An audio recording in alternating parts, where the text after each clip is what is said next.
After discovering the existence of ghosts, three scientists from New York devise an indispensable ghost removal service that makes them overnight celebrities. But when an ancient Sumerian god awakens and plots to destroy the world, they become the only ones standing in its way. If there's something strange in the neighborhood, who are you going to call? I'm Connor Eyzaguirre. And I'm Caleb Bouger. And this is Filmgazm.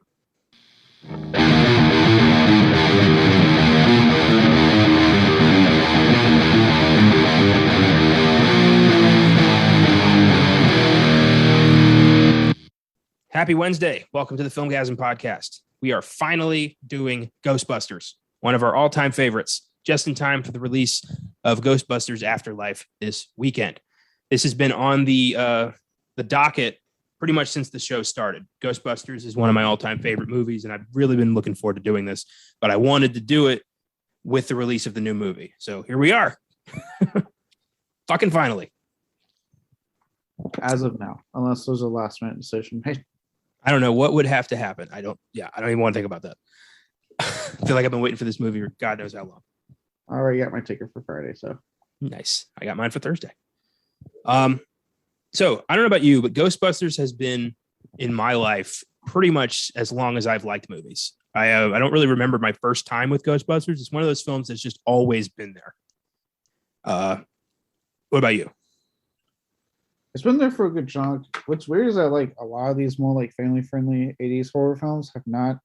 For some reason, my parents didn't like get me into them. I just kind of like gravitated towards the more extreme shit. Apparently, which could explain a lot what the movies are like nowadays. But I mean, when I finally watched this movie myself, I was like, oh my God, this is great. Like I just fell in love with it. And ever since I started, it's been a part of my life. I've just always enjoyed it. Like anyone, I know the moment that song comes up, I just get happy. It's just like, you don't call Ghostbusters. Like you just get excited when you hear it. And I remember when I saw it, I sought out the sequel, and while I think it's good, I don't think it's as good as the first movie. It's good though, and I like it a lot. Less said about that 2016 one, the better. Yeah. If you want to hear our thoughts on 2016's Ghostbusters, check out last week's sneak preview. Yeah. And yeah, I know it took a while for us to get to what we're finally getting on Friday, and not just talking like this release with COVID and all that stuff. I was talking just getting this movie fucking greenlit finally. I know there's the animosity between Harold Ramis and Bill Murray. Didn't hope for the longest time, and then the passing of Harold Ramis, and then Bill Murray shredding scripts because he just wasn't interested. A lot of things happened. Then they did do that video game, which I picked up for my Switch. I haven't had a chance to play it, but I picked it up for my Switch. That did essentially serve as a Ghostbusters 3. When I understand, they pretty much just made it into a Ghostbusters 3. We finally got that, but the fact that we do have this new one coming out, and it's the son of Jason Reitman. Yeah. Jason Reitman's the son. Ivan Reitman's the dad. Ivan, there you go. Sorry. I was like, wait, correct me because I might be wrong on this. But yeah, it's sorry. It's his son doing it, and he's making a film that is bringing something new, but also bringing the original cast back. Like Bill Murray didn't shred the script. There's something about it he liked. Well, I think that a big part of it was, Bill Murray and Harold Ramis spent a good 20 years just not talking because of a big fight that happened on Groundhog Day. And I think Harold Ramis and Bill Murray got an opportunity to kind of bury the hatchet shortly before Ramis's death, but I don't think Bill Murray got to say everything he wanted to say. So I think this is his way of kind of saying sorry to Harold Ramis, finally doing Ghostbusters 3 and sending that off. So I think that's why he's doing this. Mm-hmm. Yeah, from what I'm about to say, I know I didn't say, but I do remember hearing that they made amends luckily before he passed away. But I mean, I can't imagine that after 20 years, everything was said that needed to be said, and how Bill Murray must feel. 20 years of not talking to someone that was your best friend and one of your biggest collaborators when it came to like some of your biggest hit comedies. And then when you do make amends, he passes away. And yeah, I could definitely see where he probably was like, I'm going to do this, and this will be my apology, and I will do this for him because he deserved it. So and on Bill Murray, good for him. Honestly, like absolutely good for him. Really shows like to me his character as a person to an extent. Yeah. The more I look into Bill Murray, though, the more I'm starting to think he's kind of an asshole. He is. I mean, he knows how to be funny on camera, but from what I've looked at, not necessarily off camera. Yeah, that's what I hear. But anyway, Ghostbusters is kind of where they all came together for the first time and became such an iconic team. I mean, Ghostbusters was a huge movie. It was, I got more on that down the road, but yeah, I had it on tape. I think it's funny that you being, so into horror didn't really gradually get there. You jumped right in the fucking deep end and saw all the grisly shit. Whereas I started with, Ghostbusters and I don't know, Halloween Town and Nightmare Before Christmas and Beetlejuice and these movies that kind of just inched me towards the horror line.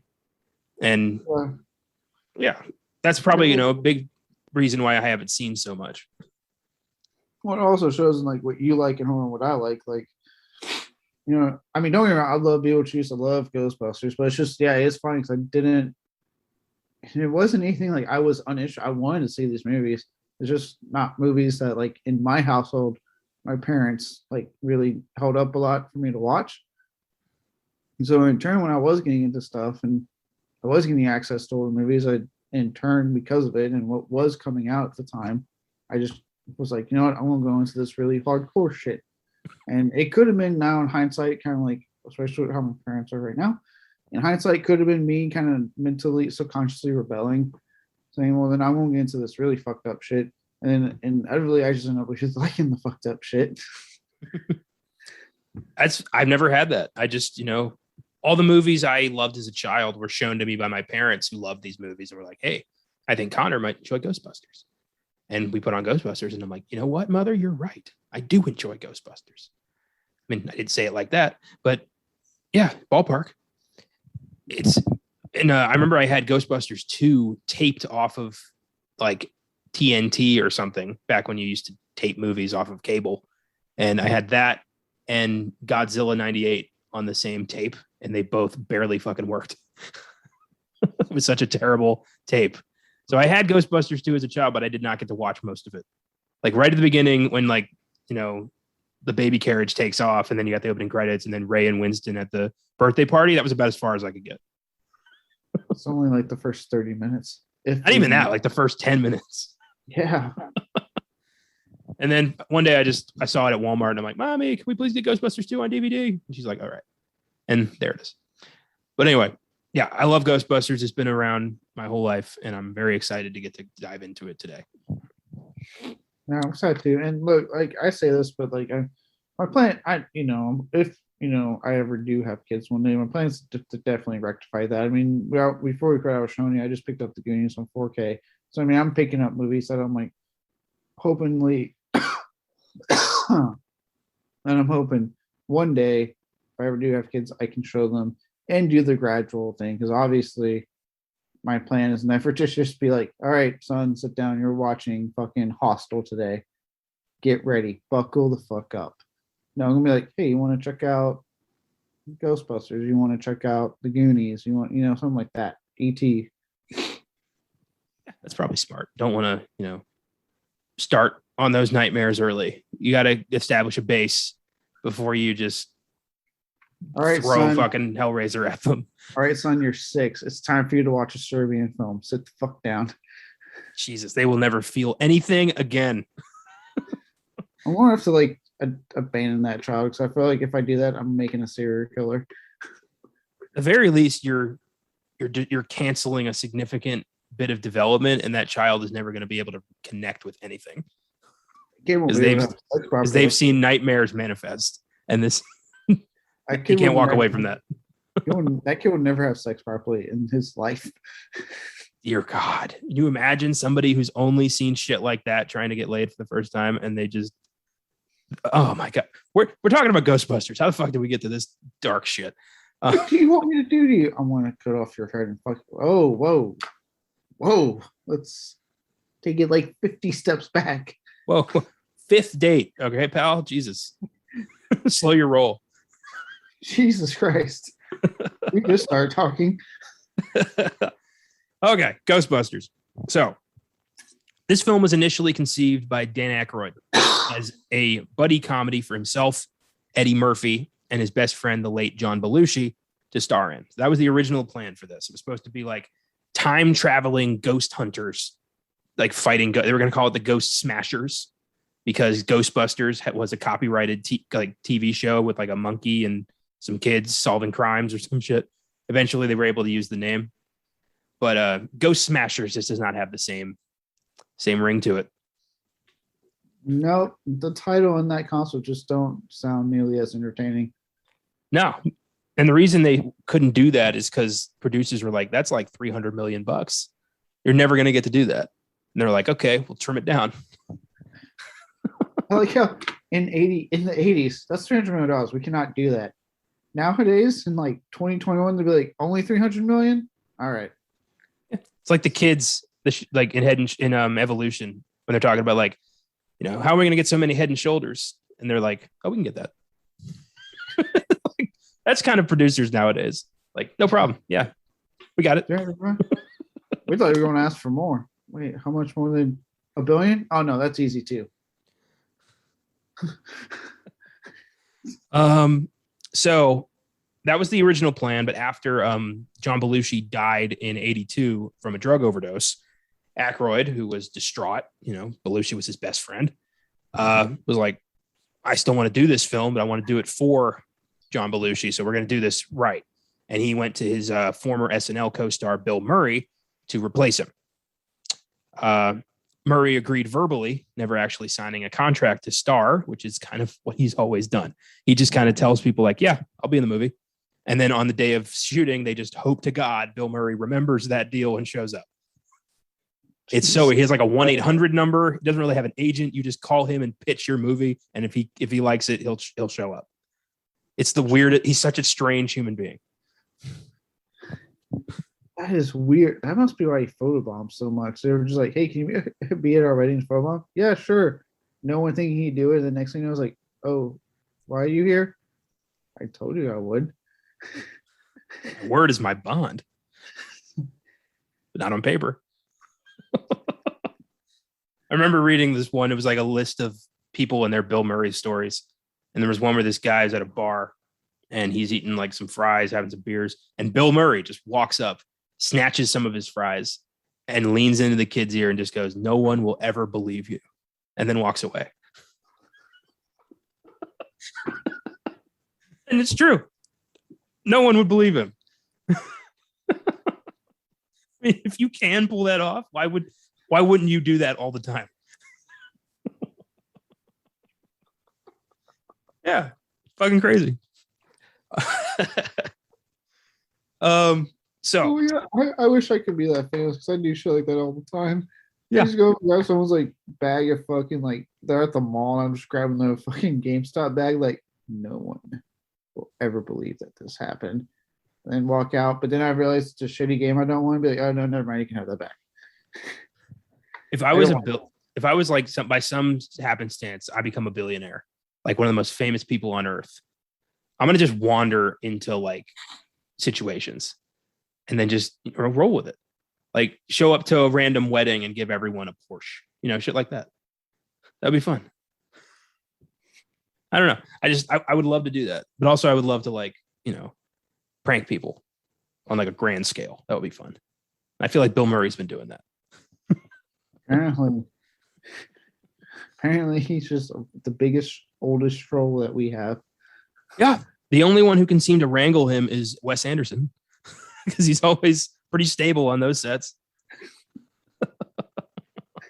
What is it with Wes Anderson that he's like, Bill, I need you to just calm down. And he just goes, okay.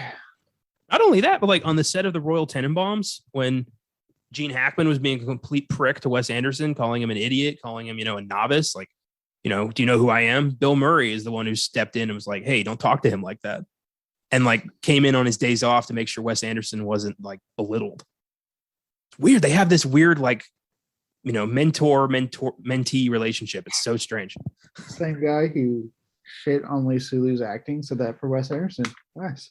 The same guy who got like super wasted on the What About Bob set and like threatened Richard Dreyfuss and told him like everybody hates you. Like he's a frightening person when he's pissed. Strange man. Anyway, funny guy, but strange man. Yeah. So they got Bill Murray, and he said, "Yeah, I'll show up." And then day of, they're like looking at their watch, like, "Does Bill remember? He said he'd be here." And then Bill shows up, like, "Hey, we catching ghosts?" I don't know. The script went. Yeah, we got work to do. The script went through so many changes, and when Eddie Murphy ended up leaving the project, he was replaced by relative newcomer Ernie Hudson, and his part was significantly reduced, which is pretty shitty, but I get it. You got Eddie Murphy, maybe the biggest comedy star on the planet in the 80s, and then he leaves the project. You get Ernie Hudson, who's brand new. He's not going to be third billed. Yeah, but I will say this, it's still kind of shitty because I don't think they never bothered to rectify it moving forward. Yeah.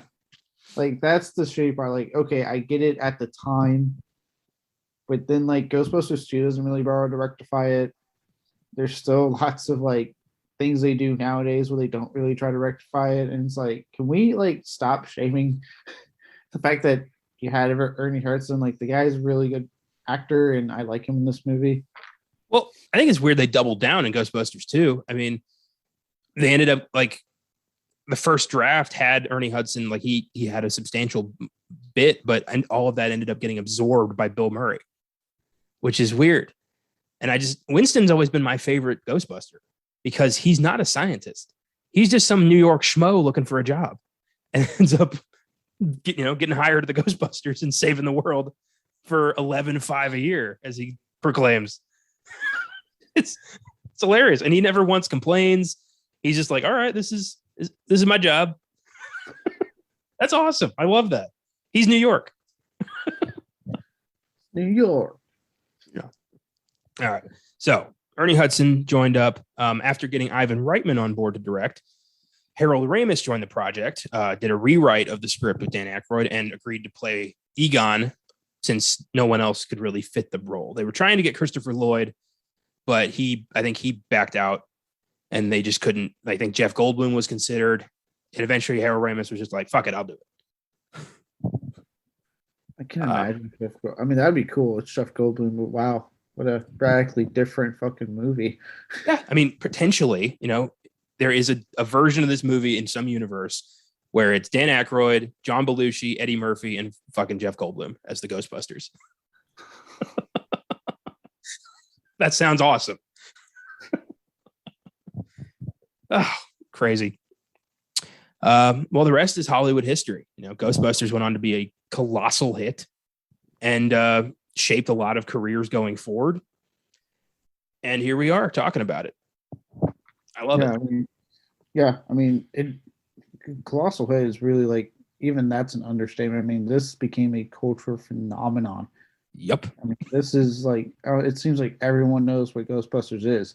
Like I said, that theme song and that tagline, "Who you gonna call Ghostbusters?" You know that since you're a kid. Like, yep. It's almost insane. It's a legacy and its influence. And I mean, like I said, we're really seeing it with this new movie and the excitement for this new movie. With what all that's been said about it, and everyone's just like so excited to see what they do and if they want to bring it back. It's just it's amazing how this film has it became the hit that it did and has just become this part of pop culture, and its legacy speaks for itself. One of my favorite things about the movie is the attention to detail. The all the paranormal sciencey words that Dan Aykroyd and Harold Ramis use, all of that is scientifically accurate. Like if ghosts existed, this is how they would be described scientifically. Class 5 full roaming vapor, non-terminal repeating phantasm, things like that. Like that's real scientific words hypothetically if ghosts existed. I think that's fucking awesome. That's awesome. I didn't know that. I thought that was made up for the movie. Yeah, they did a lot of research, and like into parapsychology, and this is what they landed on. So neat. Okay. So Ghostbusters was directed by Oscar nominee Ivan Reitman, who was nominated for Best Picture in 2009 for producing his son Jason Reitman's film Up in the Air, which we will be talking about on Oscar Sunday this weekend. Reitman also directed Ghostbusters 2, Kindergarten Cop, Stripes, Meatballs, Dave, and my personal nightmare, Evolution. Yeah, Ivan Reitman's, I think, an underrated filmmaker who's done some real gems of the 80s and 90s, especially Kindergarten Cop. I fucking love Kindergarten Cop. Let's Kindergarten Cop is just one of the best Arnold Schwarzenegger movies of all time. All right, That movie is so goddamn funny. That's top 5 Schwarzenegger material, in my opinion. Yep. Right. Yeah. I adore it. Just like when he snaps that first day, just yells "shut up" at all the kids, and they start crying, and then he just runs out of the school, screams into the sky. It's not a tumor. There is no bathroom. I love that movie. Look, that and Jingle All the Way are some of the most underappreciated Schwarzenegger films. Like, those are like great comedies that just Jingle All the Way goes like, that's right up there with Terminator 2 for me. Jingle All the Way might be my like in top 5 Arnold. That movie is fucking hilarious, and I will challenge anybody who thinks otherwise. That movie is so funny. Oh no, it's fun. Him and Sinbad is just fucking great in that movie. My favorite part's probably like the brawl with the like criminal Santa organization, or Myron and the bomb. When he takes a package out, the cops open it, it blows up, and he's running away, and he turns back, he's like, that was really a bomb. He didn't even know. Oh god. Yeah. One of these Christmases we're gonna have to do Jingle All the Way, just because why not? It's a great fucking movie. Oh yeah. And then Ivan Reitman is the guy who did Evolution. He's the guy behind the most frightening moment of my childhood. So thanks. I mean, Evolution essentially is just Ghostbusters with aliens. It's the same, almost the same film. Yes, it is. It's crazy. But I love it. I mean, we did a whole episode on it. I love it. It's a good movie. I like it. Yeah. Okay. It don't scare me, but I watched more hardcore shit when I was younger. I know. I'm sure if I watched, fucking Hellraiser at 6, that would have been the thing that got into my head. But I watched that at like 9 or 10, so I'd already seen the monkey. So Pinhead got nothing on that. All right, let's talk about the cast. Oscar nominee Bill Murray stars as Dr. Peter Venkman, a skeptical and sarcastic parapsychologist. I love that you can tell he doesn't believe a word of this shit until they actually see the ghost in the library. Oh, yeah. And then he's immediately thinking, we're going to get rich off this shit. Well, and what I love is that even when he does believe, he's still a sarcastic asshole. Like that, nothing about his personality changes, just the circumstances. Yep, 100%. But I mean, and that's what Bill Murray was so good at. Like, especially in his prime, in a lot of his '80s comedies, he just, like I said, I know we talked about it, but like whatever you want to say about him in real life, movie wise, he just knew how to be a sarcastic asshole with some of the best, like, quick witted, just fucking comebacks that just made you laugh. Yeah. And the best part was that he didn't have to yell it or anything. He said it in the most calm voice, and you just started dying. For sure. Murray was nominated for his performance in 2003's Lost in Translation, which I still have to see. I've heard it's an amazing movie. He's one of the most famous comedic actors of all time. He got his start on Saturday Night Live in the 70s, has starred in such films as Caddyshack, Stripes, Scrooged, The Life Aquatic with Steve Zissou, Rushmore, Groundhog Day, Kingpin, and Space Jam, just to name a few. He's all over the map. Apart from Ghostbusters, my favorite is probably Scrooged. I think that movie's hilarious. I think mine would have to be Groundhog Day. I die laughing on that movie. Ned? Every time. I mean, look, I will say this. My favorite comeback he's ever said is in this movie. When And so Dickless over here turned it off. Is this true? Yes, sir, it's true. This man has no dick. My favorite is when the mayor finally like tells them, get him out of here to peck. Venkman just goes, I'm gonna get him a nice fruit basket. I'm gonna miss him. It's so good. There's no line that made me laugh when they're all eating together. And he just goes, slow down, Ray. Chew your food.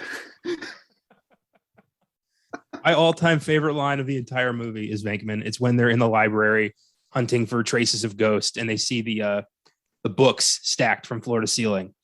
And Ray and Egon are so excited. And Venkman just goes, you're right. No human being would stack books like this. It's just so deadpan and so mean. It's perfect. Oh, that's complete chaos. Mass hysteria. It's crazy. Bill Murray's a comedic genius, regardless of who he is as a person. His work is fantastic. I love his bit in Little Shop of Horrors where he plays the sadomasochist who's getting his teeth done. And he just is loving the pain, and Steve Martin doesn't understand.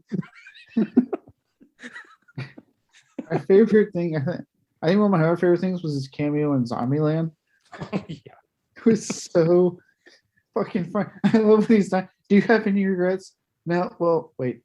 Maybe Garfield and Garfield too. I don't know why. My favorite moment of that is when after he gets shot and Jesse Eisenberg's like, oh my God, Mr. Murray, is there anything I can do?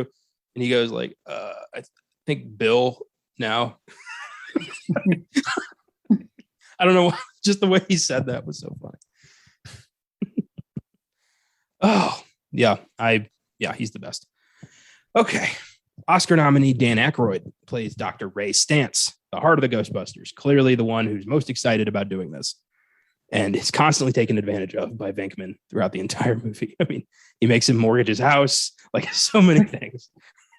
Dude, just listen. It's normal for people to have 3 more mortgages on their house. Lover's like, you didn't even bargain with the guy. That's such, not a great friend, Venkman.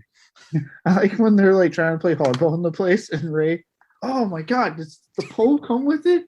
Oh, this place is great, guys. Let's sleep in here tonight, to really feel it. Oh, so good. We all need a friend like Ray. I feel like Austin is our Ray. Probably. Except Austin doesn't, say some off the wall shit like Dan Aykroyd does in interviews. Oh my God. Dan Aykroyd as a human being is a great writer, great actor, but he is knuckin' futz.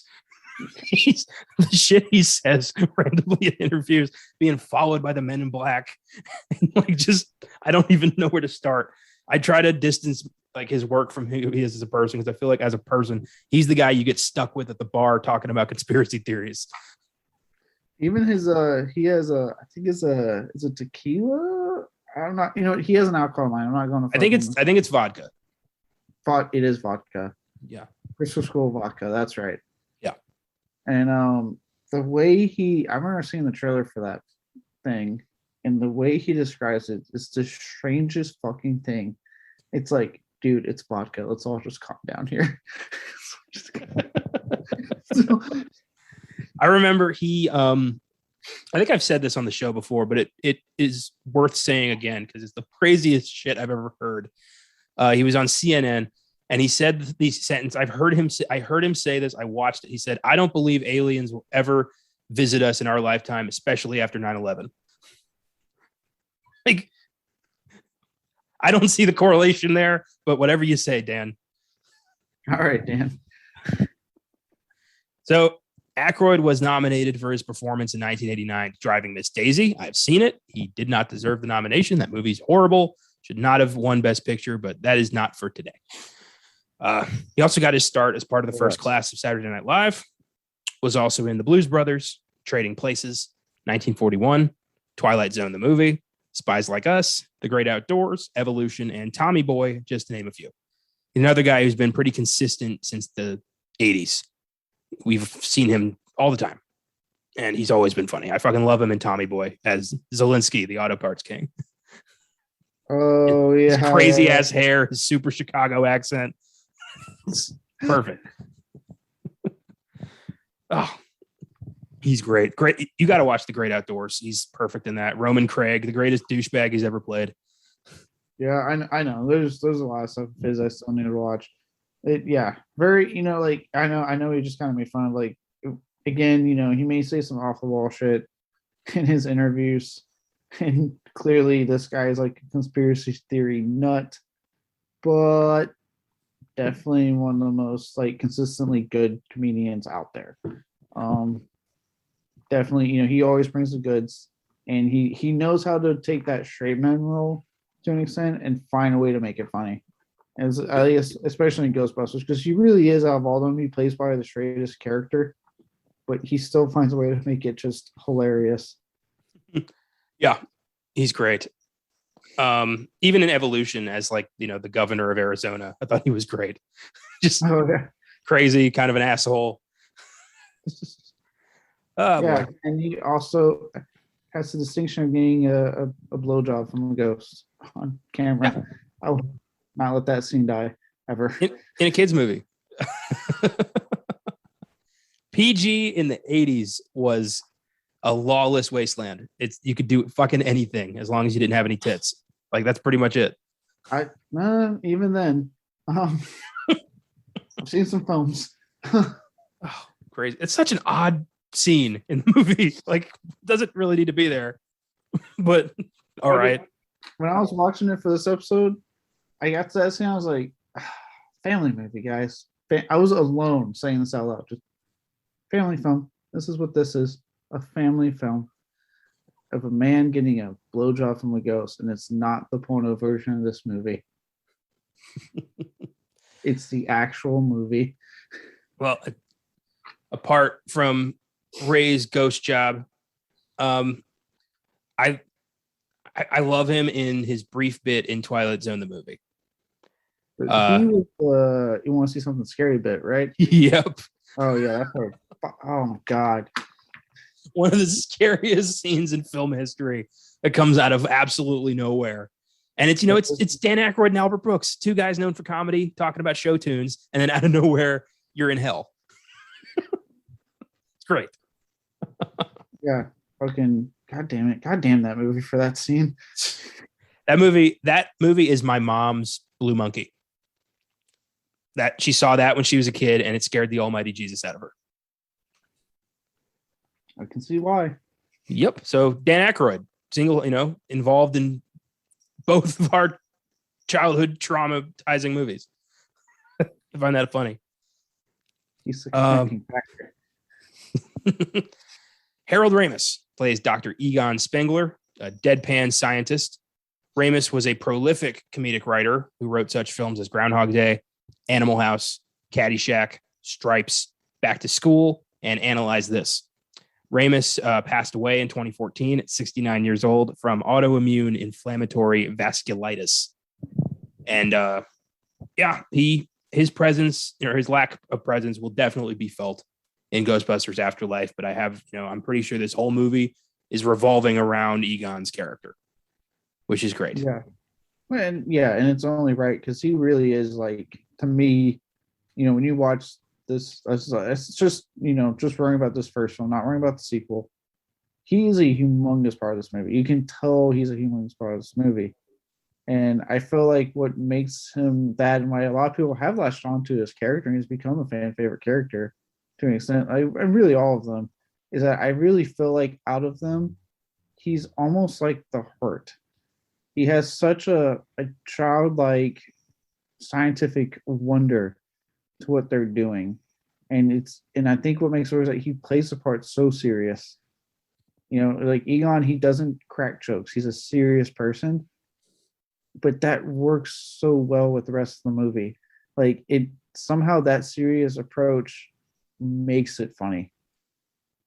Yeah, I agree. You need a straight man to balance this insane situation, and you need a hardcore scientist who's going to look at everything rationally. And Ramis does that so well. Egon. Oscar nominee Sigourney Weaver plays Dana Barrett, the first to encounter the demon Zool.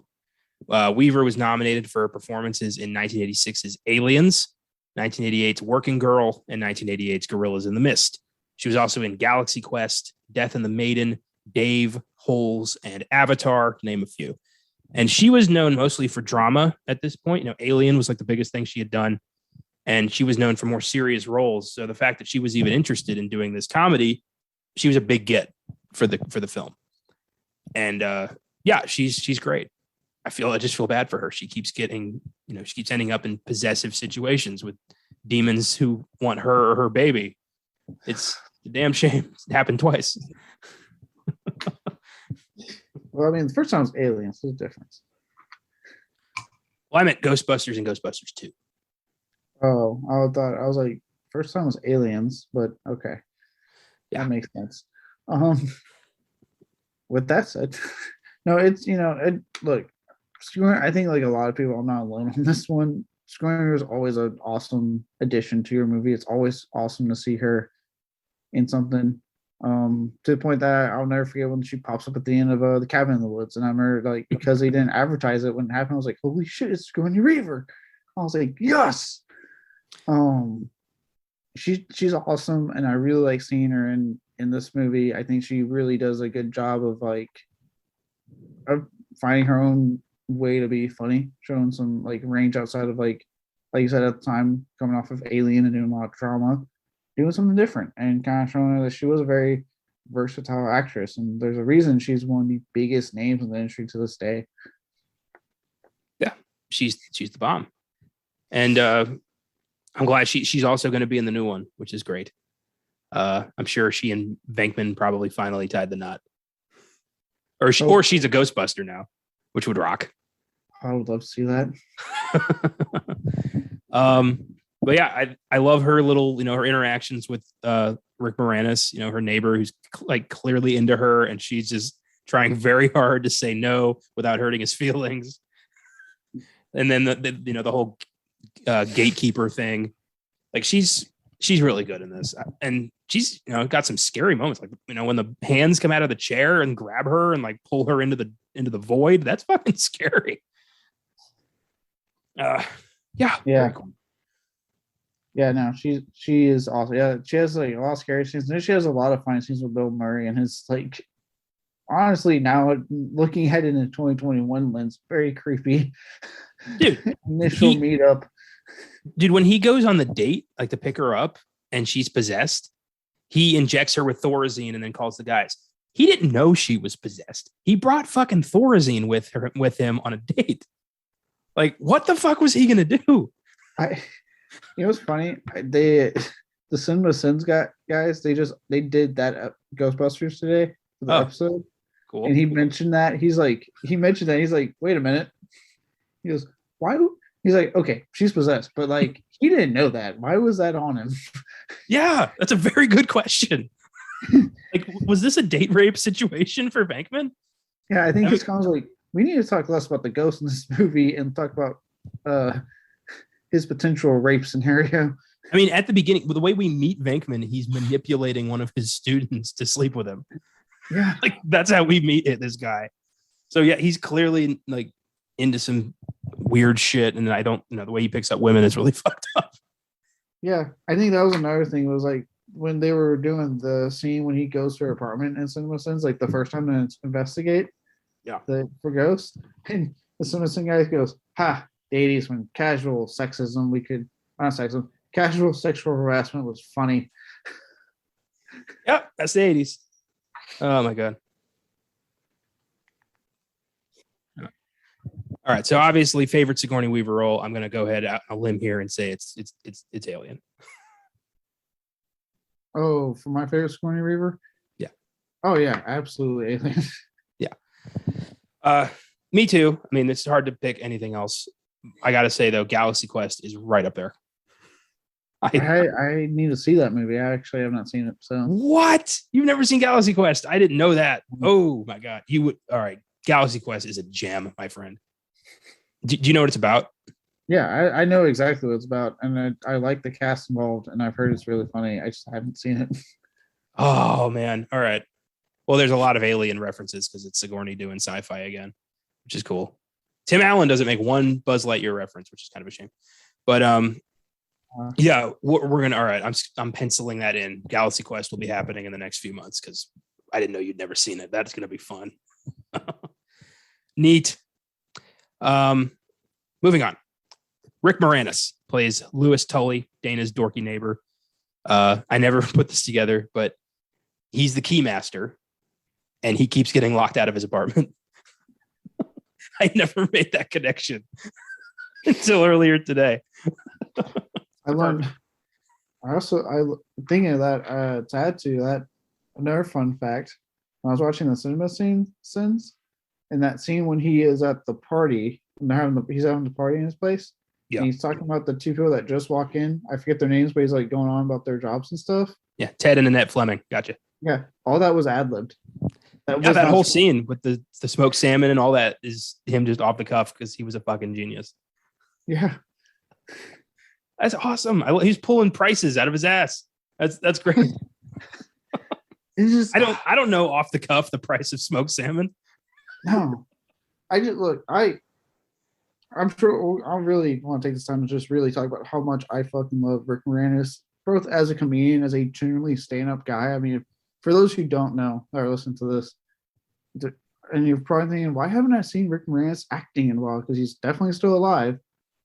You know, his wife had passed away, and he made the decision to give it up, to retire, to be there with his kids. And if there isn't anything more upstanding than that, goddamn, like I wish we had more people like him, Keanu Reeves, like these kind of people in Hollywood. I wish there was more like him. I mean, you know, upstanding guy. He was just a comedic genius. And, you know, I think I had read they were attempting to get him to come back for this new Ghostbusters, and I think he politely declined. But just, yeah, I love Rick Moranis so much. The guy's awesome. Yeah. He's a big part of my childhood. I watched a lot of his films when I was a kid. And then when I found out about, you know, his wife's death in 91 and him choosing to leave the industry to raise his kids in a good environment, how do you not love and appreciate that? I mean, that's incredible. Very few people would do that, would step away from a promising, a very successful career in Hollywood for your children. That's way to go. Remember a few months ago when some psycho just sucker punched him in New York? Yeah, I hope that guy died. He died? No, I said I hope that guy died for his crimes against humanity there. I know they caught him. They got him. But I would have been why would you do that? Yeah. Why would you do that to Rick? Especially like that, the dude's like in his 70s now? He's pushing. Yeah, he's up there. I was like, he ain't young anymore. Like, Jesus Christ, dude. Oh, yeah, no, he is. I mean, this movie, Honey, I Shrunk the Kids, Spaceballs, like, he is just fucking funny. He cracks me up every goddamn time I've seen him in a movie. What's the matter, Colonel Sanders? Chicken? Dark Helmet is probably at the top for me. Hey, what's your last name? Asshole, sir. What's your last name? Asshole also. Am I surrounded in a room full of assholes? Keep firing, assholes. Oh my God. Yeah. Spaceballs. We did that as a bonus a while back when we did Young Frankenstein. But I think Spaceballs is overdue for its own full episode to just dig into that hilarious parody. Little Shop of Horrors. I know I already talked about that with Bill Murray, but you know, the character of Seymour Krelborn, I named my cat Seymour after his character in that film. Another gem. Yeah, he was the man. Yeah, he's awesome. That I had to quickly say that I feel like we just have to talk about that just because you don't see a lot of that in Hollywood. You really don't. And when I had heard about it, I was like, I remember seeing, God, what a good fucking dude. Like, because he could have kept working and given them that, you know, money, but he said, I want to be home and raise my kids in that kind of healthy environment. And I'll just obviously had made some wise financial decisions. things like that to be fine. And that just, yeah, Yeah. that's awesome. And I do wish like they could have convinced him to come back for this one. That would have been awesome. But at the same time, because of why he chose it, I will always respect his decision if he just chooses to never come back. Yeah. You got those, he did 3 Honey, I Shrunk the Kids movies, got that Disney money, and then bounced because, it wasn't just about raising his kids in a good environment. These were his kids who just lost their mom and they needed love. They needed lots of it. And he wisely chose to do the right thing. And yeah, nothing but respect. And he actually is coming out of retirement to appear in Disney's Honey, I Shrunk the Kids reboot titled Shrunk, where he's going to be reprising his role as Wayne Zelinsky. I didn't know that. You know what? I'll check that. I want to watch that now. That makes me very happy. Yep. So that's great. So we are going to see him again. Yes. Ernie Hudson, last guy I want to talk about. He plays Winston Zedmore, the forgotten fourth Ghostbuster. He was also in The Crow, Congo, Miss Congeniality, Dragon Ball Evolution, and the controversial TV series Oz. You just had to bring up fucking Dragon Ball. Like Oz is one thing. I know the controversy surrounding Oz very well, but Dragon Ball, you son of a bitch. If you are going to consciously make the effort to appear in that movie, I'm not going to let you forget about it, whoever you are. When we talk about Chow Yun-Fat, I'm going to bring him up. When we talk about James Marsters, I'm going to bring him up. I'm going to bring it up when we talk about Justin Chatwin, if that ever fucking happens. But he was in it. He did it. He has to live with that. So, yeah. So I love Ernie Hudson in these movies because he's just the fourth guy who's there for the check. And that's fantastic. Yeah. But the fact that he goes along with it, never once is he like, this isn't my fight. And he fucks off. He's like, no, we're a team. It's like being a fireman. Like, we're in this. Yeah, he's fully committed. He's like, yeah, I'm part of this team. We're doing this. I mean, in the speech when Egon's saying, like, we got to cross the streams and possibly obliterate ourselves to destroy this thing, Winston's just like, oh, all right. He's not like, this isn't mine. He just is like, we're doing this. Fucking great. We'll get more on, once we get into the movie. I don't have notes. This is the kind of movie where I'm just gonna like pick apart my favorite parts. Oh yeah, same here. I did want to quickly just like how you mentioned my favorite Sigourney Weaver's Alien. My first one favorite Ernie Hudson, by the way, is The Crow. He is fucking awesome in The Crow. But I really, really, really, really love The Crow, and there's a very good chance that the next time my pick comes around, it'll probably be that movie. The Crow would be timely considering all the shit that's going down right now with Rust. So that actually would be a pretty good idea. And it's been a minute since I watched The Crow. I remember thinking like, this is badass, and I'd like to revisit it. I've seen that movie so much. I love The Crow. It's such a good movie, and I really like Ernie Hudson's role in that movie a lot. Nice. Yeah, I don't really, outside of Ghostbusters, I can't really remember a lot of his other roles, but maybe I just haven't been checking him out. Because apparently he was in Congo, but I don't remember him in Congo. But to be fair, Congo is a fairly forgettable film. It's funny. I think I saw The Crow first. I remember when I watched Ghostbusters, I was like, oh hey, shit, it's the guy from The Crow. And I was like, wait. And then my research was like, okay, this makes sense. Ghostbusters has an IMDb score of 7.8, Rotten Tomatoes score of 97%. It was a huge hit, grossing $295 million on a budget of only $30 million. It was nominated for 2 Oscars, Best Visual Effects and Best Original Song for Ray Parker Jr.'s title track, Ghostbusters, which in many ways has become as iconic and popular as the film, if not more so. It spawned 2 sequels, an animated series, and a shitty remake, as well as a very entertaining video game that ended up being the last time all 4 Ghostbusters would appear on screen together. So the game is bittersweet because of that, but it is a fantastic game. Ramis and Aykroyd wrote it together. It's so badass. It's so much fun. It's scary. And it really does build on the foundation that the first game established with, Gozer and Shandor and all that shit. So when you get a chance, really like break into that, you're going to love it. Yeah, it's on my list of Switch games to play. I've been wanting to play. I remember when it came out, I was like, you know what? I've been meaning if I can play this game, and the Switch has been a great tool for me to just really buy old games because they keep remastering them for the Switch, which is awesome. So I was like, you know what, let me get this one because I've been wanting to get into this one. I've heard a lot of good things about this game, and I just really want to play it. I bought the PS4 remastered version, uh, and to be honest, there wasn't much that got changed in the transfer, but it was nice to just have like the most up to date version, and it's just such a fun game. I played it 4 or 5 times. It's a great story. The gameplay is really good. You get to capture iconic ghosts from the movies, and also like new stuff. Vigo's like the Vigo painting is in their firehouse, and he just like you can talk to it. And Max von Sydow recorded new lines for it, so he'll say shit like, I am Vigo and I shall return. But if sometimes he'll be like, how are you enjoying the game? And things like that. It's really cool. Yeah, awesome. So we'll talk a little bit more about the sequels and the animated show towards the end. But right now, let's just dig into fucking Ghostbusters. This is like I said, I've been wanting to do this film for a very long time, so I'm very excited. So we opened, of course, with the New York Public Library, which I didn't go to when I went to New York City. I got a migraine on the Uptown bus tour and had to sleep it off during the fucking tour, so I missed out on. I didn't get to see a few things. That was one of them. Wow. Yeah, I was fucking pissed. But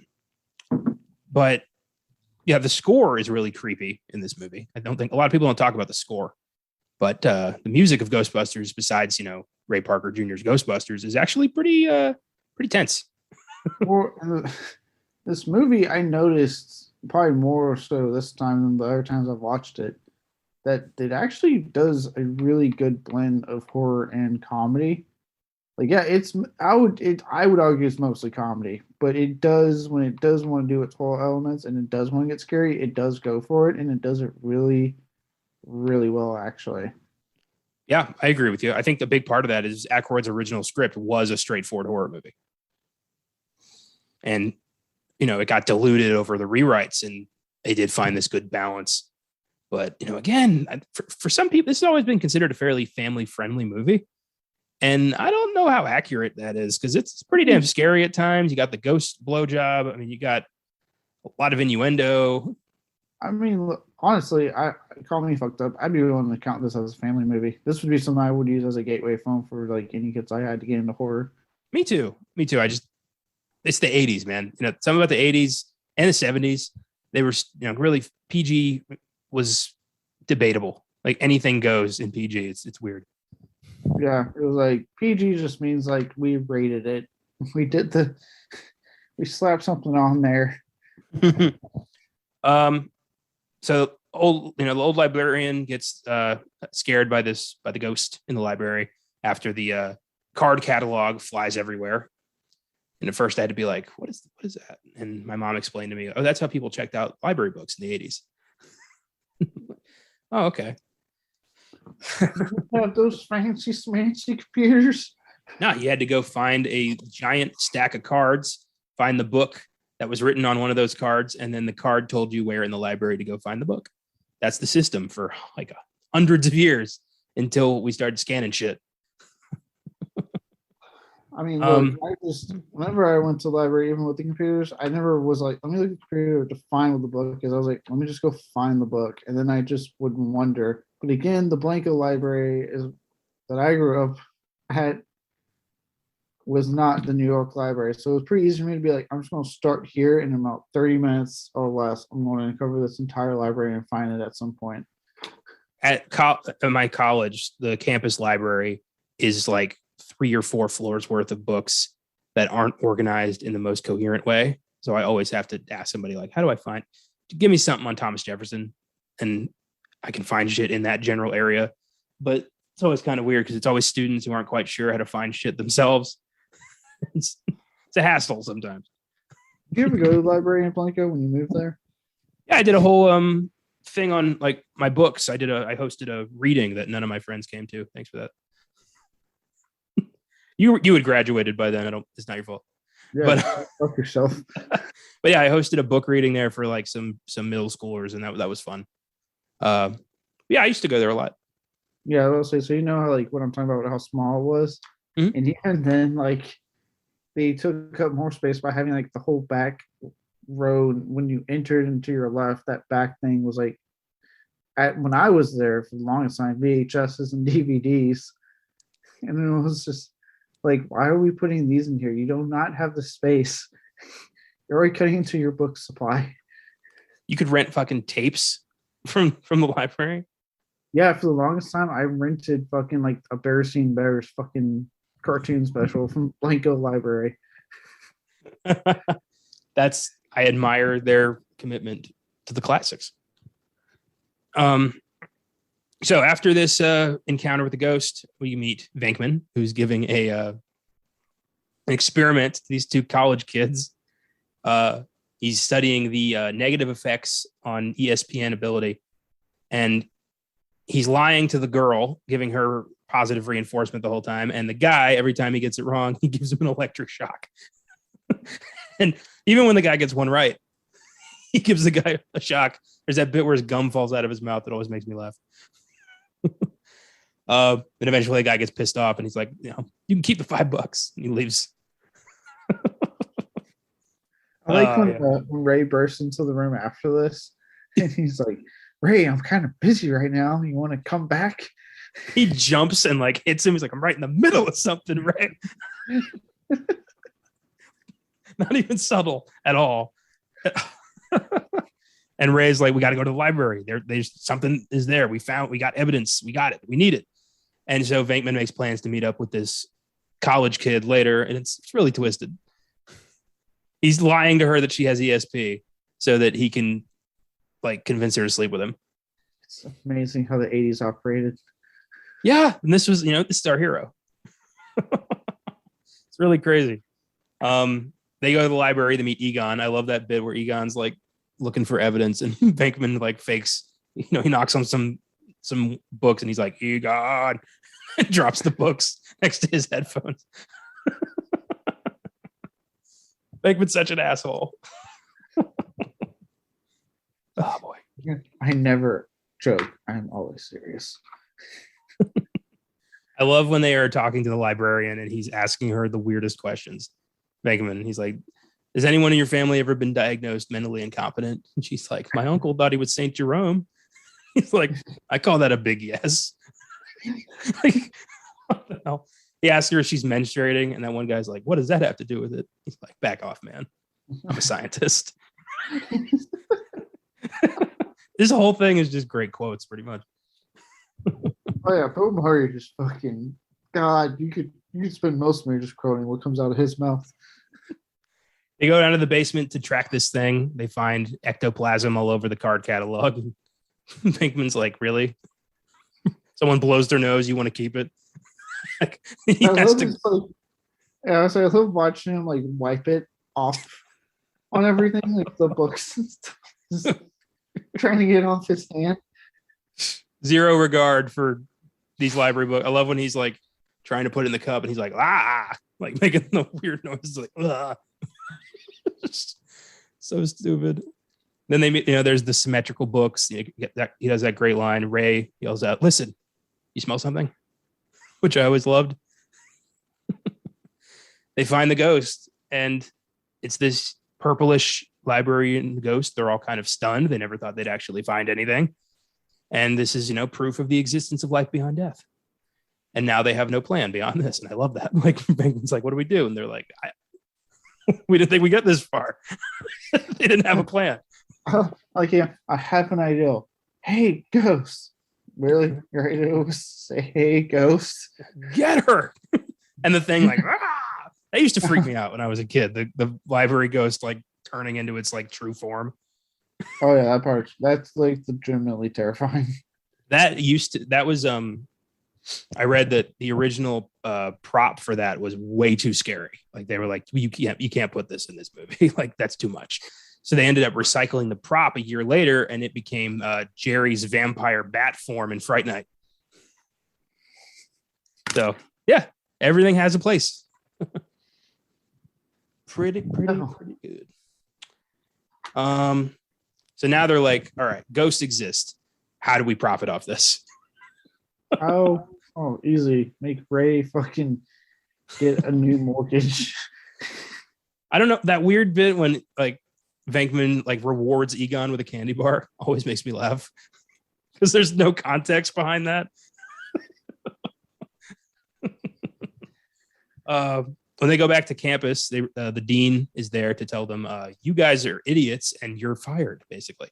Like, your grant is terminated, get off our college. And now they're all like, oh shit. I love Ray's like, I've never been, you don't know what it's like out there. Like, outside of college, life sucks. And I'm sitting here like, yeah, that's pretty accurate. Because I went back to school because, the real world sucks. And in the 80s, I guess it was the same thing. I don't think that's ever changed. I think you have all your fun in college, and then when you get out and you hit the real world, you're like, oh wow, I miss college now. And Venkman convinces them, all right, look, we can make huge amounts of money being the only people who can get rid of ghosts, who can trap ghosts, bust them, if you will. And their big question is like, where do we get the money for this? And their way is to remortgage Ray's house. And it works. They get like $100,000 or something. They sink that into the fire station they buy, which when I was in New York City, I did go to the fire station, which was really cool. It's a real fire station. And it was closed for renovations, but outside they had spray painted a big Ghostbusters thing and on it. So I was like, I'm here. So that was nice. Nice. This is what I want to quickly I have to point this out. So when we get to this part, right? I love how quick of an overnight sensation they become, because they have the whole hotel sequence, and then next you know, all of New York, the city being notorious for how people are in that city, just overnight goes, okay, they got one ghost, they are the Ghostbusters, we need them, they have to protect us at all costs. Like, they become overnight sensation, and our thing was like, technically speaking, they busted one ghost. True. But remember, in Ghostbusters 2, New York City shows their true colors, and after saving the city from Gozer, they were immediately sued for massive property damage. So, still New York City. Yeah, that's true. There you go. What a town. We came, we saw, we kicked its ass. I love when they tell the guy, like, it's going to be $5,000. And he's like, well, I'm not paying that. They're like, okay, we can just put it back. It's the best bargaining chip ever. Just put it back. We can just make this ghost come back. It's fine. Oh boy. But before that, we meet Dana, who lives in the creepiest looking building ever. Like, there's no way in hell that building's not a portal to hell. And she goes into her apartment. She starts putting groceries away, and I love the bag of Stay Puft marshmallows she bought, foreshadowing later on the end. And the eggs in her carton flip out, start cooking on the counter, which is going to baffle most people, I would hope. And she starts hearing a roaring noise. She opens her fridge, and it's a straight up portal into hell. And this demon dog yells Zool. And she's like, what the fuck? And she closes the fridge, as you would. And she goes to, she just saw the commercial for the Ghostbusters. We're ready to believe you. It looks like, middle of the night slap chop quality. Not exactly prime time. But, you work with what you got. I had the ability to make a commercial even close to that quality. She goes to talk to Venkman, or she goes to talk to the Ghostbusters, and I love Ray showed up with a car that's like, barely a car. Like, it just needs, new brakes, brake pads, whole engine, really. Like, he just starts describing everything they got to replace, and it's the whole fucking car. After he says like the great pricing on, they're like, well, how much did it cost? It's like $5,000 or some like really low number like that. But then turns around and goes like, so this needs to get replaced and this needs to get fixed. And I'm like, yeah, your car is about to be a whole lot more than what you just paid for, bud. Yeah. We also meet Janine, their secretary, played by Annie Potts, who I always knew as Bo Peep from Toy Story. And she's just, the receptionist who never really has to do much for the first few weeks because they never have a customer. I love when they get the one and she's like, we have one. Yeah. It's a great moment. It's like, you can tell she's like, finally, something to do. I love how annoyed with them she gets. She's just constantly bitching about them. I love when she tells Venkman, like, look, I've been working 2 weeks without a break, and you promised you'd hire more people. And he's like, look, Janine, someone of your qualifications would have no trouble finding work in either the food service or housekeeping industries. What a fucking asshole. And the phone rings and he's like, you gonna get that? Another comment, I've quit other jobs than this. Oh God. So after Dana shows up, Venkman's like, oh, she's mine. And like lays claim pretty fast. It's really weird. And they're all like, ooh, Zool, we'll look that up. And Venkman takes her back to her apartment to check her out, as he said. And, they get back to the apartment and she's like, who is this weirdo? Like, she's not buying into it at all. And they check out the fridge. There's nothing in there but a bunch of junk food. And he's like, I'm in love with you and I'm going to prove it. And she's like, get out of my apartment. Well, then she's like, just go. Just leave. Oh boy. So after that, they get a Chinese food feast and they're like, this is the last of the petty cash. That's when Bankman's like, slow down, chew your food. It's great. They get the call. The Sedgwick is haunted, a level in the game, by the way, which is great. Oh, sweet. Slimer escapes and goes back home. So you have to go back to the Sedgwick and get that fucker again. And yeah, there's more Sedgwick in the game, but I won't tell you about that part because it's fucking terrifying and I want you to be surprised. Okay. But yeah, Slimer, where they meet Slimer, and he's this ugly little spud, as Ray calls him. And this is their first test of the equipment to catch ghosts. And I love their first test is they nearly murder a maid with nuclear fire. Oh, it's great. I think my favorite part of this is when Bill Murray walks the hallway and he's like, he calls him, so hey, what's that ghost look like again? And then Ray, he's like, shouldn't you stay away from him? I was like, I'm staring at him right now, Ray. Like, I think he can hear you, Ray. It's like, he won't hurt you. And then Slimer just like, bah! Like starts flying at him. And Baker's just like, ah.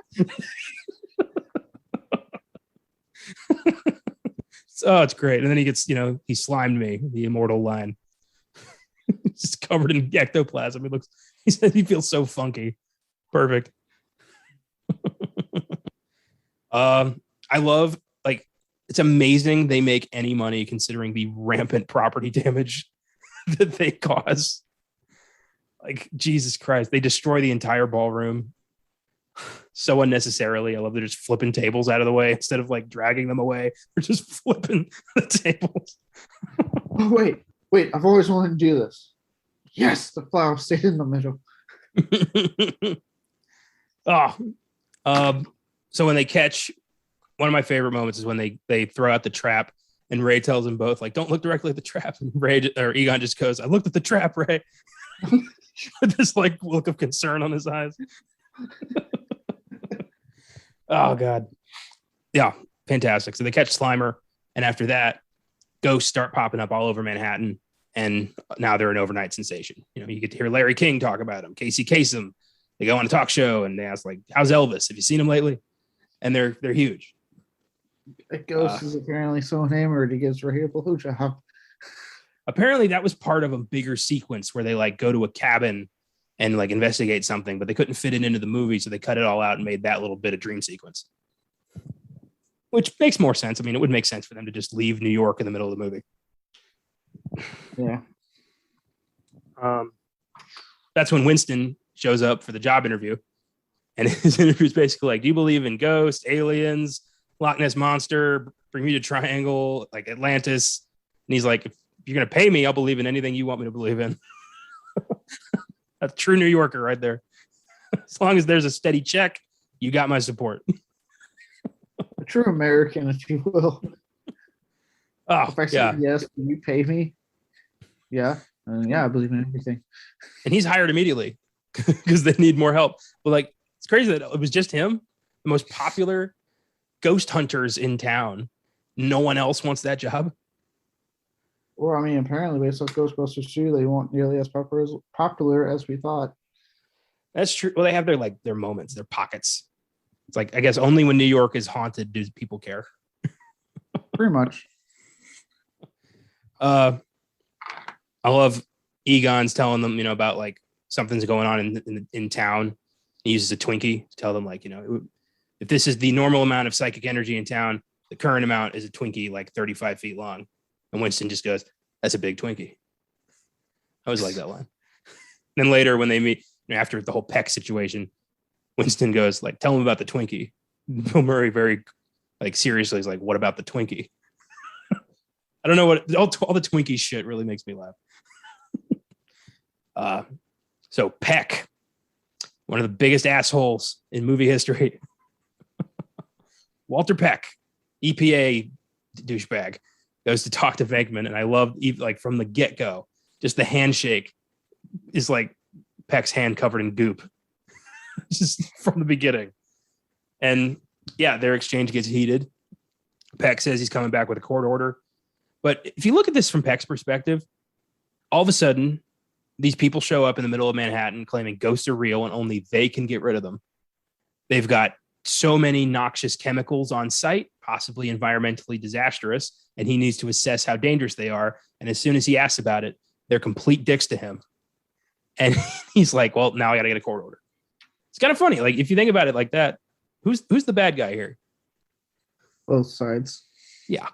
New York, man. It's all, it's stereotypically, assholes for a reason.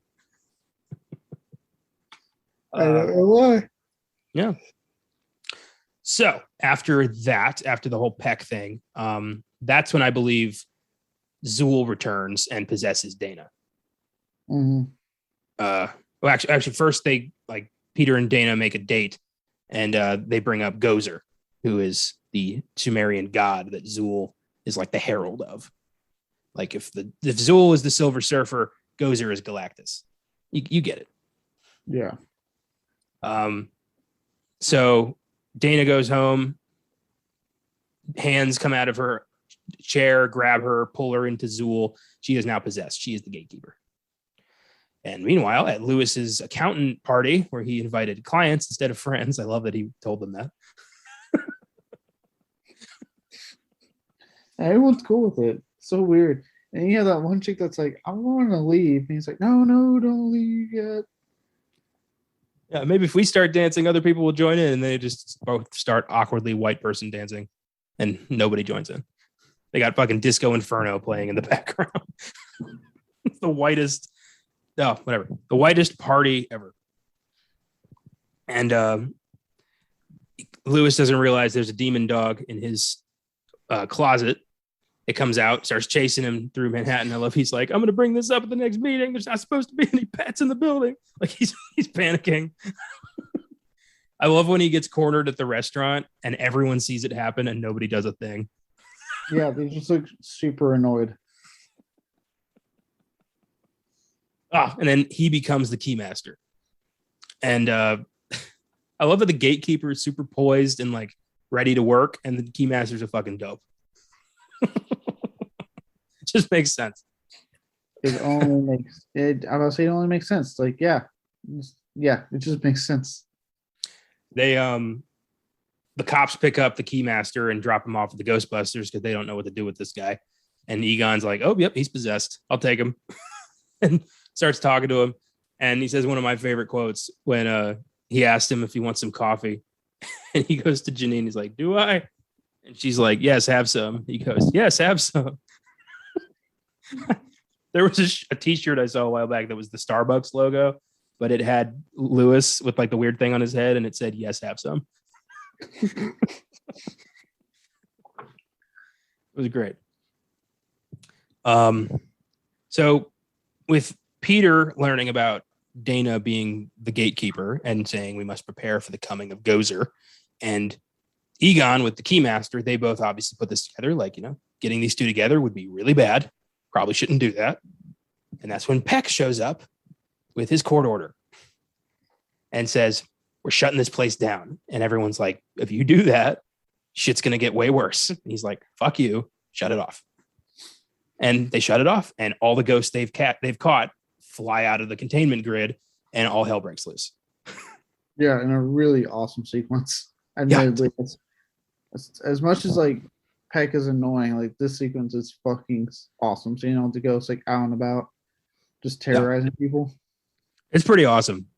Just from like, the sirens going off, the place starting to explode, the cop being like, oh shit, and everyone leaving. It's like, oh boy, this is about to get serious. And also, I love that sequence prior when Ray and Winston are driving on the bridge talking about God. I think that's one of my favorite sequences of the movie because they're like, I love Winston brings up like the whole idea of, revelations. Like maybe the reason we've been so busy is because the dead have been rising from the grave, and it freaks Ray out. Like that gives me goosebumps. Yeah, no, it's like the only bit of the movie where they kind of go into a deeper route for a 2nd. Mm-hmm. It would be off-putting in a movie, but again, it works really well here. Yeah, very true. So with the grid blown up, Gozer now has enough energy to return. And the Keymaster finds the gatekeeper and they bone, which opens the door. Meanwhile, the mayor wants to see the Ghostbusters about what the hell's going on. And Peck shows up and gives them a whole, these con artists are manipulating the city. And Ray's like, Dickless here, shut off the machine. And you get the Dickless bit, which is just great. That's right, sir. This man has no dick. Well, that's what I heard.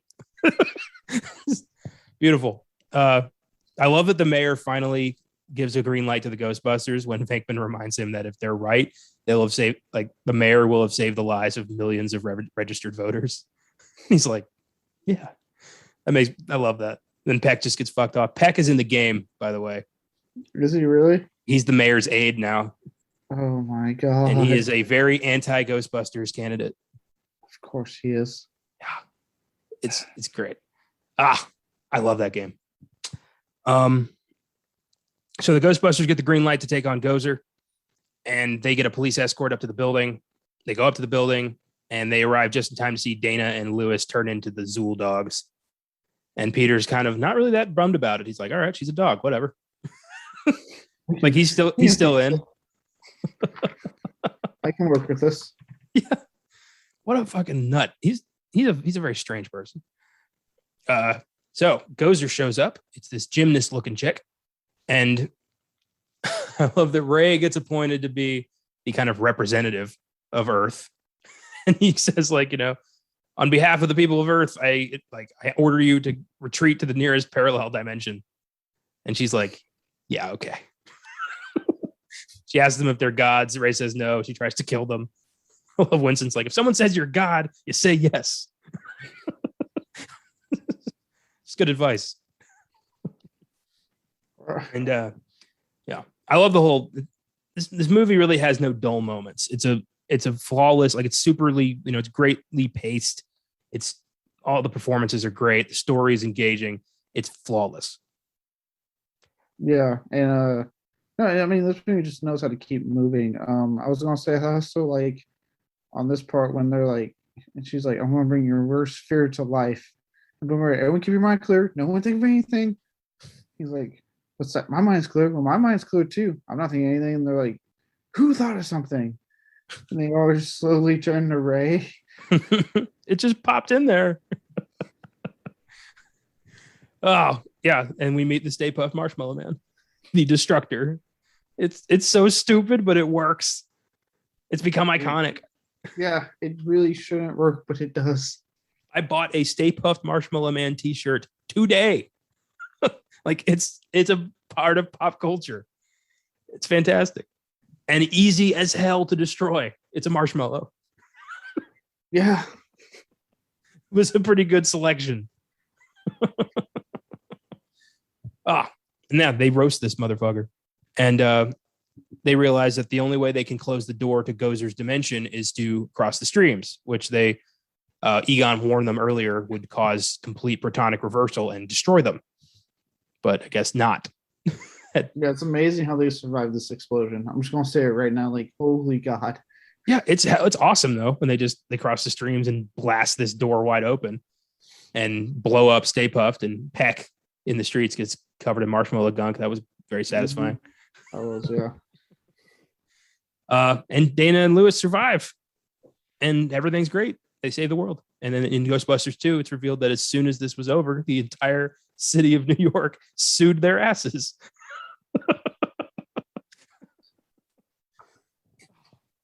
Beautiful. I would have loved to have seen that court case. The city of New York versus the Ghostbusters. Beautiful. You know, Peck testified. Oh yeah, he was probably if it was him, like his say, he'd be like judge, jury, and executioner. Yeah. I watched Ghostbusters 2 earlier today just to get in the mindset because I love that movie. But the scene where they're on trial and the judge freaks out and is like, if it was up to me, I'd burn you at the stake. Like, Jesus Christ, all they did was like dig a hole in First Avenue. Fucking chill. Like, they didn't kill anybody. Jesus. All they did was save you from some weird ghost apocalypse. Yeah, twice. And it looks like 3 times. If you count the game, 4 times. Here are some Filmgazm facts. Number 1, we'd already talked about this. When Lewis mingles with his party guests, the scene is one continuous shot and entirely improvised. Just speaks to Rick Moranis' immense talent. Number 2, I thought this was cool. This was the highest grossing comedy of all time until Home Alone beat it in 1990. Really? Yeah. I think now it's probably Deadpool. It might be. It could be. Yeah. I'm pretty sure it's Deadpool. There's very few billion-dollar comedies, if any. No, Deadpool got like the closest with 700 million. Yeah. Number 3, this is so weird. There's an extra behind the barricade on the left when Ray and Winston drive up to the building. And that extra is a former porn star, currently convicted rapist, Ron Jeremy. Yeah. He just happened to be in this movie. Wow. And I actually didn't know that he's a convicted rapist. Yeah. You didn't hear about that? No. Did that happen while I was gone and I just never knew about it? Maybe it started when you were gone, but he recently got convicted of like a lot of rape. Let me look that up because it was like so many counts. Ron Jeremy, I think he got sentenced already. Great. Googling Ron Jeremy. This will be great. Yeah, that's. No, I want to be careful with that Google search. Oh, first thing that comes up is images. Oh, great. Thank you so much. Okay. Okay. He's currently in jail awaiting trial in February. Oh, wow. On more than 30 sexual assault charges. Jesus. How is it you have as prolific a porn career as that man had and you're still raping? Like, you were paid to fuck. Yeah, but he was paid to fuck like 30 years ago. And since then, I guess, he's been doing some busting of his own. No one wanted the 9-foot dick after he got out of porn? Oh, what a sick, twisted fuck. And it's just so weird that he's in Ghostbusters. Number 4, Dana Aykroyd always referred to Slimer as the ghost of John Belushi. Quote, he's just a party guy looking to have a good time. So that's nice. There's a lot of trivia about this movie. I just tried to pick 4 good ones. The first sequel, 1989's Ghostbusters 2, sees the Ghostbusters reunite to take on the spirit of a Carpathian warlord who has possessed a painting in the Manhattan Museum of Art. It got mixed reviews, but fans have pretty much embraced it at this point. It's a cult classic. And it's fun. The villain, Vigo the Carpathian, is actually pretty damn intimidating. I love his painting. I've got a poster of the Vigo painting in my apartment. It's not full size. It's not the whole wall, but it's a little one. Curious. Who do you think would win in a fight? Gozer versus Vigo? Vigo. Why? He's way more powerful and creepy. Gozer's a god, though. Yeah, but you don't really see Gozer do shit in the first Ghostbusters. Well, that's because Ray trapped him as a fucking marshmallow. I'm sure if he'd been able to become like the destructor he intended, we would have seen some horrible shit. Yeah, but I'm just saying, from what I saw, he didn't do shit, and he spent a lot of time like gloating to the Ghostbusters and taking his time opening the gate. I just, yeah, 100% Max Well, von Sydow's character. Vigo though fails to possess a baby and Ray. Like, what does he accomplish? Well, look, Ray has like a force field thanks to that ghost BJ that nothing can possess him. Instant immunity. My God. Ghostbusters 2 though is a fun watch. It's obviously it's not as good as the first one. That's that's a given, but it's still a decent watch, and I recommend checking it out. The next sequel is 2021's Ghostbusters Afterlife, which comes out on Friday. Judging from trailers, it looks like Egon's grandkids have to take on Gozer once again when he resurfaces in a Midwest town. But don't quote me on that. We'll give our 2 cents on Monday's sneak preview. But as of now, we don't know anything concrete about this movie, but we are very much looking forward to it. I can't wait. There was the cartoon series, The Real Ghostbusters, which ran from 1986 to 1991. The series was a favorite for fans and is the reason Slimer had a much bigger role in the second film. Slimer became kind of their mascot. So the second movie was more orientated towards kids and fans of this show. So they tried to make it a bit more kid friendly. And I saw one episode of The Real Ghostbusters at a Halloween themed 80s cartoon party I went to at Alamo Drafthouse. That was really fun. And this looked nice. Looked fun. I saw bits, and I remember I saw a couple episodes growing up on some channel. I remember liking it. I never like obviously watched the whole way through because it was over by the time I was born, so I was only watching whatever they were syndicating. Yeah, same. And finally, there's the 2016 remake Ghostbusters, which stars Melissa McCarthy, Kristen Wiig, Kate McKinnon, and Leslie Jones as a new team, and Chris Hemsworth as their dim-witted secretary. Paul Feig directs. On paper, this sounds hilarious. That cast, that director, what could go wrong? Everything. Yeah, literally everything. The film ended up being terribly unfunny, a disgrace to the franchise, and a trigger like movie for like people who wanted to pick a fight. So we talk a lot about that on last week's sneak preview where we covered our 10 worst remakes. So that's a good spot for you to get more on Ghostbusters 2016 because we will not talk about it a lot. We both hate it a lot. Yeah. We talked about it sneak preview already, but yeah, I don't like that movie. It should, it's like say it should have worked on paper. That should have worked, and it doesn't at all. It's not a fun movie to watch. Nope. But this movie, however, will last forever. Ghostbusters. I give it an easy 10. It's a very good movie. One of my all-time favorites. I'll never stop watching it. Yeah, I seconded that, and I also gave it a 10. I mean, the legacy for this one just speaks for itself. I don't know. I can't think of anything that I could add to just. Everyone knows Ghostbusters. Everyone knows the theme song. Everyone knows the fucking tune. Like it's just iconic. This is a film that you can use iconic on because it's very much an iconic film of American cinema. It's one of those films I think everybody who likes movies should watch at least once. Like you need to experience Ghostbusters. It's a crucial piece of 80s cinema and a masterful comedy. Awesome. Thanks for listening, everybody. If you like the show, feel free to follow us on the socials, Facebook, Instagram, Twitter, Filmgazm Productions. If you want to suggest films, you can throw us a message there, or you can email us at filmgazm@gmail.com. If you want to support the show, feel free to click on support this podcast on your preferred podcast provider. All donations are appreciated, but not necessary. We hope you enjoyed the show. Next week is going to get weird. Hosting duties once again rest in the hands of Josh Allred as he takes me through a bizarre 80s cult classic called Extra. An alien creature impregnates a woman who gives birth to a man who had been abducted years earlier. Already, this sounds like the most insane movie we've ever covered on this show, and we have done some doozies.